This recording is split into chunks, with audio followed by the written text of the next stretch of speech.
Mapagpalang umaga po sa lahat mga ka-aroba at sa mga viewers.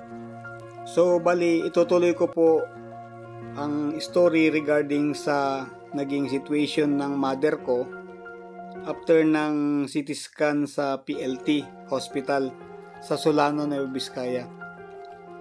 Bumalik kami ng Dupax District Hospital na ang dala lang namin ay plate or yung tinatawag na negative. Kasi base sa nagsagawa ng CT scan, ang final result, kung hindi ako nagkakamali, ay aabuti ng 2 to 3 days according to them. So bali, nag-stay uli ng magdamag yung mother ko sa Dupax District Hospital. Then kinaumagahan, nag-decide yung mga kapatid ko at yung nagbabantay sa ospital, si Rio din si Banban. At wala naman ako nung mga panahon na yon, nandito ako sa bahay. So bali nga na-transfer si Mamang sa Salobres para mas ma-address talaga ang situation or regarding sa problema. Wala rin kasi kaming balita sa Dupax District Hospital that time kasi nga hindi pa stable yung kuryente dito dahil katatapos pa lang ng bagyong Egay. So bali sila na lang yung nagdala at nag-transfer kay Mamang sa Salobres Hospital. Agad rin naman akong sumunod sa hospital kasi kinuha ako ni Marios sa bahay at binalita niyang nasa Salobres Hospital na raw yung mother ko. Nung time din na yon, yung result from PLT. So bali nung araw din yon, dumating yung result ng CT scan from PLT. Tubig ma? Tubig. Damihan niya at para... Umisbo kayo. Paano ba ilalagay ko sa Mama? Hindi, itabo mo na lang. Paihiin mo siya sa tabo. May tabo ba dun sa loob? O yun, doon. Doon mo siya paihiin. Ito ma, tikman nyo. Ano yan? Baka. Hatiin mo na lang. Oo ma. Ano nga to? Watermelon. Melon. Alam nyo na, ay, garing na. Bata nga po. Napoy. Ay, ibigay nyo ay yung linuto ni Papang na adobong manok. Baka gusto niya. Hindi niya mangalngal. Hindi malambot yun. Puro buto na lang. Puro buto na lang. Wala namang. Ano? Ulo. Ulo, di ba? Matira. Nakikita si Mama. No. Ay, di ba ba ulo lagaro? Mo. Tubig na. Tanggalin natin yung ano. Kanin.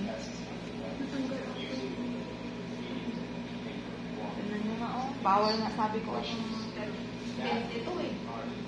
Kanin pa ma? Kunti na eh. Bawal. 20 na kaagad to. Okay. Kanin. Finish na.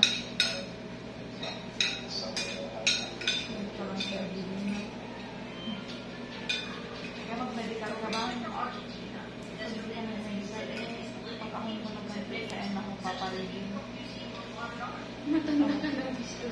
Karne ito karne. Doon nga nalaman ng duty doctor sa Salobres na ganun ka-risky yung naging damage ng brain ni Mamang. So bali inobserbahan uli siya. Nag-observe uli yung mga doktor doon. So para maging sure uli yung CT scan, nag-conduct din sila ng sarili nilang CT scan, brain angiogram. So halos hindi naman nagkalayo yung resulta, halos same lang. nagkaroon ng hypertensis, hemorrhage, then aneurysm. Yun yung mga nakalagay dun sa resulta na binigay sa amin.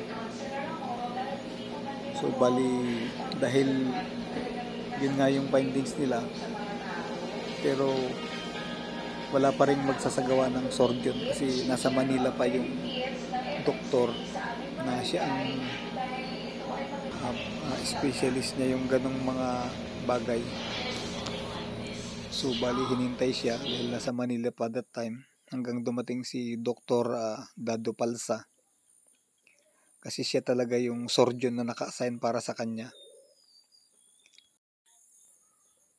Then nung dumating si Dr. Dado Palsa Monday evening, nagkaroon uli ng angiogram, then binasa niya uli yung resulta at inobserbahan niya. Kinabukasan, nag-decide din sila na dalhin sa Veterans Hospital kasi parang mas malaki yung facilities doon, mas maraming gamit, mas high-tech siguro ang gamit doon. Kaya nag-decide si Dr. VJ Dado Palsa na dalhin si Mamang sa BRH. Ito na yung sandaling napakakuan na yung lahat, halos iyakan blues, iyakan to the max, kasi puro risky na ang maririnig mo sa mga doctor. Risky, puro na lang risky. So along the way, uuwi ng Dupax, iiyak na lang, iiyak. Mga kapatid ko nagdatingan na, mga tito ko nagdatingan na. Ito yung moment na parang nakalutang ka lang, hindi mo alam yung susunod na mangyayari. Kasi nakatanim sa isip mo, risky, delikado. Parang naghihintay ka na lang na darating yung time mawawala yung isang mahal mo sa buhay. Yung mga ganitong sandali, talagang sa Diyos ka na lang kakapit. Humihingi nilang kami ng miracles para sa nanay namin.